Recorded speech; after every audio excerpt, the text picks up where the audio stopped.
I had some great mates, age 1 to 15, and then beyond. I was really fortunate to have a lot of guys, mostly people we did wild things with, and Mr. C, the guy who teaches in the inner city.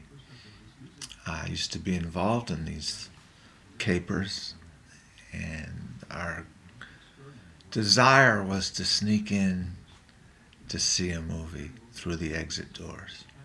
And none of us really cared too much about the movie. It was the process of actually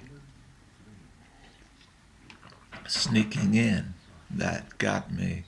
Uh, I thought that was my door, apartment living.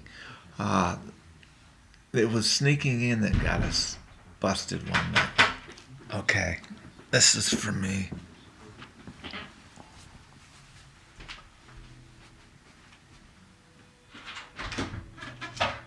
Hi. I'm sorry, I'm real busy right now. So can you come back later? All right, thank you.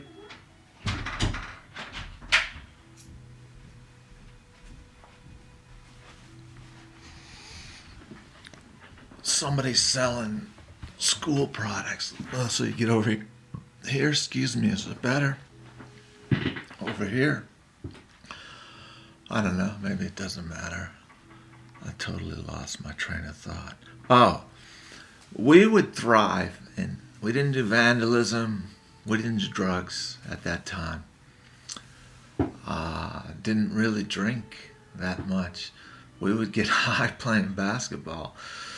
So there were 3 or 4 gyms that we would sneak into at night, put the lights on really low, and it was just the coolest atmosphere in the world. I don't think we ever got caught. And then we moved to movie theaters, and we were on a nonviolent protest for high ticket prices. So one guy would buy the ticket, go to the exit door. Mr. C would buy the ticket, go to the exit door, and let all the rest of us in. And there were Cupid's was there, and Matty, I'm sure, and a few other guys. And that very night at Parmatown, which was once a huge indoor mall, that very night they were doing a sting because they were having a lot of cars stolen. And these are detectives. These are FBI's, plainclothes, not FBI's, plainclothes detectives. And they saw this kind of odd behavior that we were doing, waiting for him to open the door, and then one guy running in, and then other guys ducking down in the car. I've told this story yesterday, but I'm going to tell it again today because it was funny. So they had us line up against the car. Mr. C was safe, and because he was already in the theater and he just kind of shut the door. But they had us line up, spread eagle, and to see if we had. They'd search the car carefully, the trunk, to see if we had car stealing apparatus, and there was no evidence at all. And then these guys had the balls. Not only they were wrong about our behavior was sneaking into a theater. I'm sure it's illegal, but pretty harmless.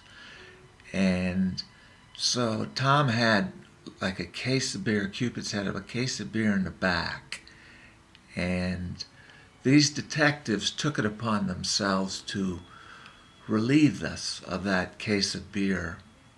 And this was, nobody was a hardcore drinker, but this was just Friday night fun in the 70s. And so it ended up that the detectives took the case of beer, let us go, and Tom Cupid said, "Hey, that's my dad's beer." He was the boldest of us all.